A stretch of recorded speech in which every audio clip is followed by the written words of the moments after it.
Matius pasal 9. Sesudah itu, naiklah Yesus ke dalam perahu, lalu menyeberang. Kemudian sampailah ia ke kotanya sendiri. Maka dibawa oranglah kepadanya seorang lumpuh yang terbaring di tempat tidurnya. Ketika Yesus melihat iman mereka, berkatalah ia kepada orang lumpuh itu, "Percayalah, hai anakku, dosamu sudah diampuni." Maka berkatalah beberapa orang ahli Taurat dalam hatinya, "Ia menghujat Allah." Tetapi Yesus mengetahui pikiran mereka, lalu berkata, "Mengapa kamu memikirkan hal-hal yang jahat di dalam hatimu? Manakah lebih mudah mengatakan, dosamu sudah diampuni, atau mengatakan, bangunlah dan berjalanlah? Tetapi supaya kamu tahu bahwa di dunia ini Anak Manusia berkuasa mengampuni dosa." Lalu berkatalah ia kepada orang lumpuh itu, "Bangunlah, angkatlah tempat tidurmu, dan pulanglah ke rumahmu." Dan orang itu pun bangun, lalu pulang. Maka orang banyak yang melihat hal itu takut, lalu memuliakan Allah yang telah memberikan kuasa sedemikian itu kepada manusia. Setelah Yesus pergi dari situ, ia melihat seorang yang bernama Matius duduk di rumah cukai, lalu ia berkata kepadanya, "Ikutlah aku." Maka berdirilah Matius, lalu mengikut dia. Kemudian, ketika Yesus makan di rumah Matius, datanglah banyak pemungut cukai dan orang berdosa, dan makan bersama-sama dengan dia dan murid-muridnya. Pada waktu orang Farisi melihat hal itu, berkatalah mereka kepada murid-murid Yesus, "Mengapa gurumu makan bersama-sama dengan pemungut cukai dan orang berdosa?" Yesus mendengarnya dan berkata, Bukan orang sehat yang memerlukan tabib, tetapi orang sakit. Jadi, pergilah dan pelajarilah arti firman ini. Yang ku kehendaki ialah belas kasihan dan bukan persembahan. Karena aku datang bukan untuk memanggil orang benar, melainkan orang berdosa. Kemudian datanglah murid-murid Yohanes kepada Yesus dan berkata, "Mengapa kami dan orang Farisi berpuasa, tetapi murid-muridmu tidak?" Jawab Yesus kepada mereka, Dapatkah sahabat-sahabat mempelai laki-laki berduka cita selama mempelai itu bersama mereka? Tetapi waktunya akan datang, mempelai itu diambil dari mereka, dan pada waktu itulah mereka akan berpuasa.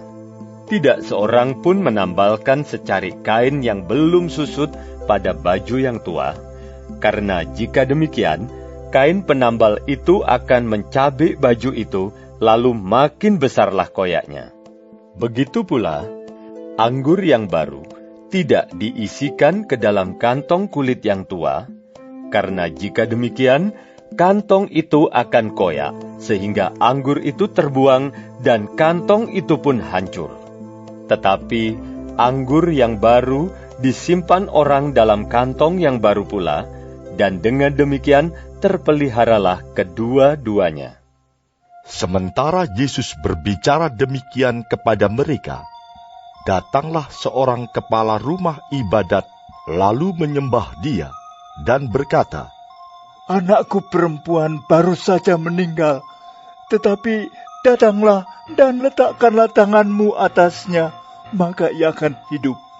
Lalu Yesus pun bangunlah dan mengikuti orang itu bersama-sama dengan murid-muridnya. Pada waktu itu, seorang perempuan yang sudah 12 tahun lamanya menderita pendarahan, maju mendekati Yesus dari belakang dan menjamah jumbai jubahnya.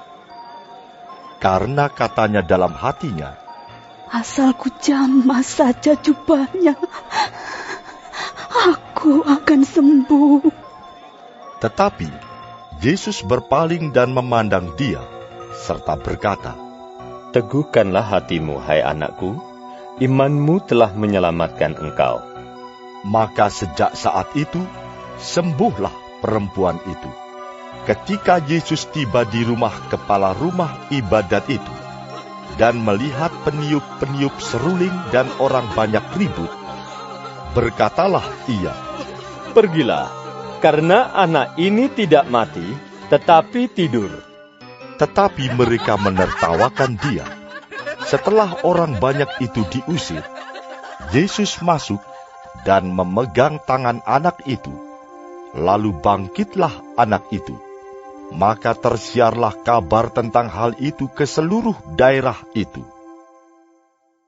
Ketika Yesus meneruskan perjalanannya dari sana, 2 orang buta mengikutinya sambil berseru-seru dan berkata, Kasihanilah kami, hai anak Daud.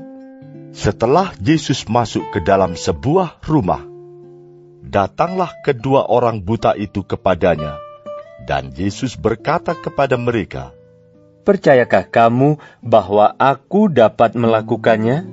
Mereka menjawab, Ya Tuhan, kami percaya.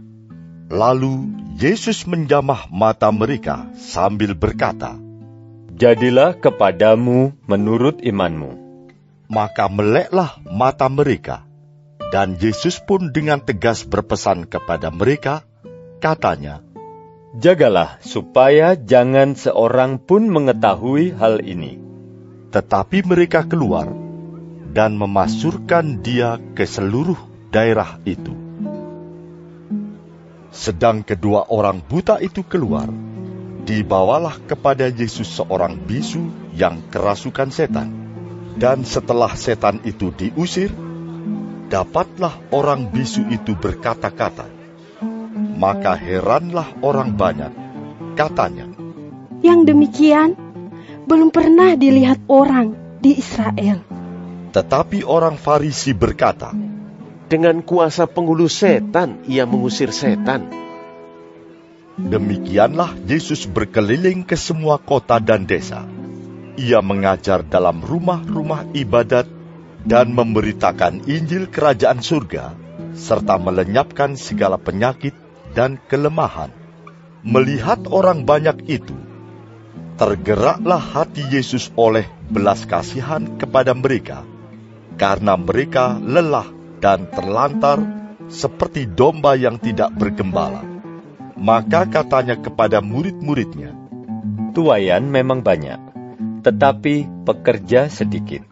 Karena itu, mintalah kepada Tuan yang empunya tuaian, supaya ia mengirimkan pekerja-pekerja untuk tuaian itu.